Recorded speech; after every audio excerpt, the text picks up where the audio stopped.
Hello, everyone. Hopefully, you're all having a wonderful day. I know I am. I'm going to be doing something a little bit differently today, and for the next little while, unless something changes. My wife and I have come up with a really fun project for the channel. I am planning to do a painting of each of the United States presidents while I talk a little bit about their lives. And because I like to do everything the wrong direction, I'm going to be starting at the end. Joe Biden is our 46th president and was our 47th vice president while being a member of the Democratic Party. Born Joseph Robinette Biden Jr. on November 20th, 1942 in Scranton, Pennsylvania, Biden was raised in Scranton as well as Newcastle County, Delaware, by Catherine and Joseph Biden Sr. He was the oldest of four with a younger sister and two younger brothers. Biden's father had been wealthy but had run into financial problems around the time that Joe Jr. was born, eventually becoming a middle-class car salesman.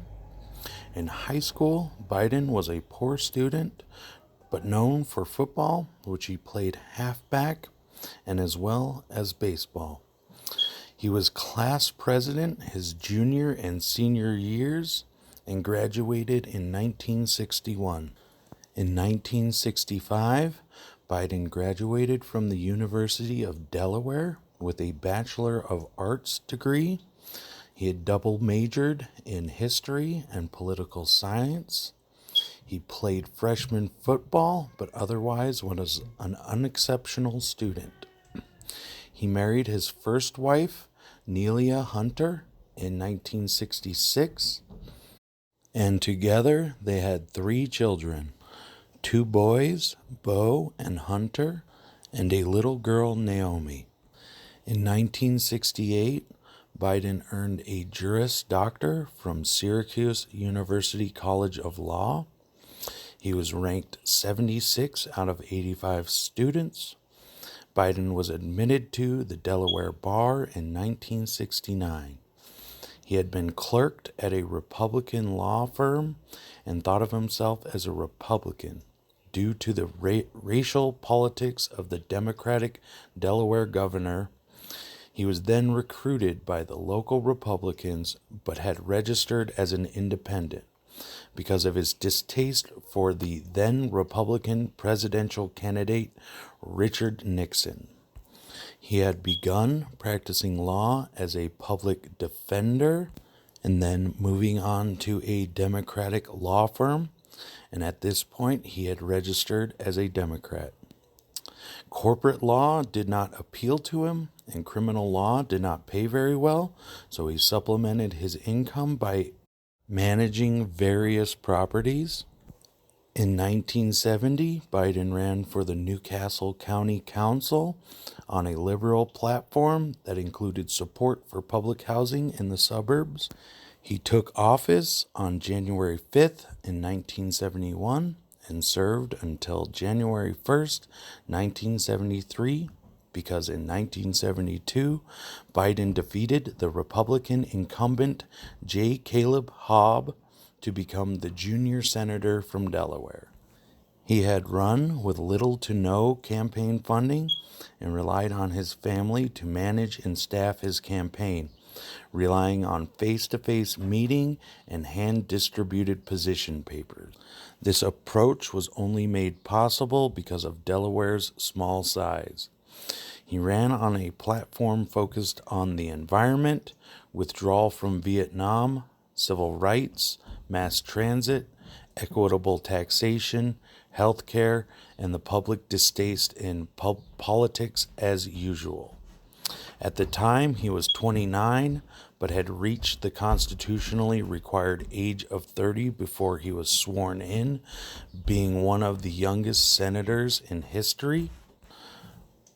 But on December 18th, 1972, tragedy strikes.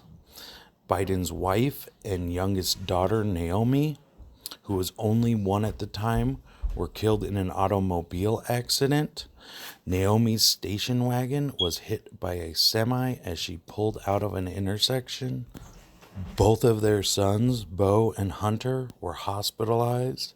Bo with a broken leg and Hunter with a minor skull fracture and other head injuries. Biden had considered resigning to care for the boys, but was persuaded not to by the Senate Majority Leader Mike Mansfield. The tragedy obviously took a toll on him, and he had trouble focusing on work. Biden credits his second wife, Jill Tracy Jacobs, with rekindling his interest in politics and life. They met in 1975 on a blind date and were married in 1977. They had a daughter named Ashley together, who is now a social worker.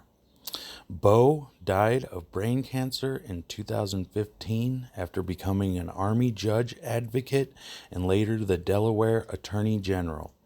Hunter is now a Washington lobbyist and investment advisor. In order to see his family daily, Biden commuted by train from Delaware to D.C. and continued this for the 36 years he was in Senate. During his early years in the Senate, Biden focused on consumer protection and environmental issues and called for more government accountability.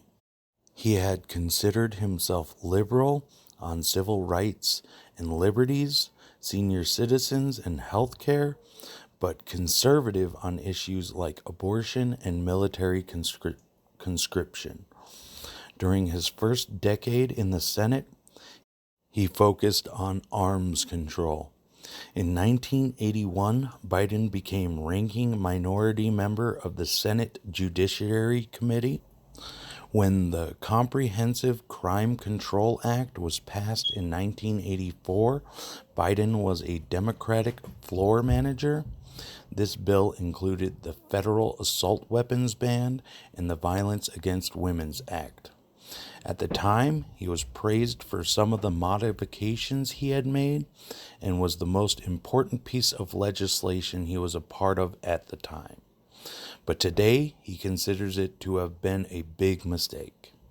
In 1993, Biden voted to keep gay people out of the armed forces, and in 1996, he voted against the legal union of gay people. This was ruled unconstitutional in 2015. As of 2020, he was the 18th longest serving senator. In the mid-70s, he was one of the senators opposing race integration busing. And throughout 1988, Biden suffered several aneurysms and needed brain surgery to repair them. He was kept from his roles in the Senate for 7 months.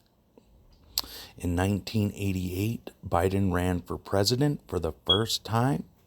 He had withdrawn due to several complaints of plagiarism in his speeches and of the papers he had written in college. Also contributing to his failed campaign was rivalries within his staff.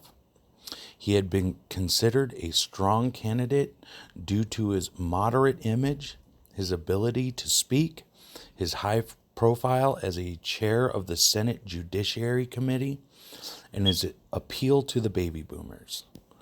During his time as chairman of the Senate Judiciary Committee, Biden presided over 2 contentious confirmation hearings for the U.S. Supreme Court.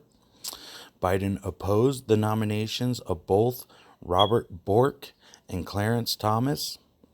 He was praised as fair, humorous, and courageous during the Bork hearing.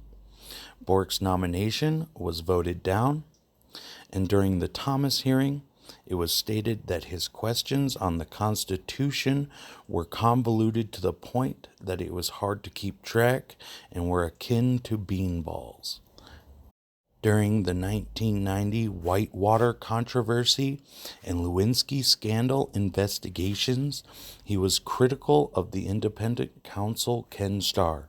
He voted to acquit during the impeachment of Clinton, and he sponsored a bankruptcy legislation sought by credit card issuers, which was ultimately passed in 2005, and he was one of the 15 Democrats to vote for it. Biden was also a longtime member of the Senate Foreign Relations Committee.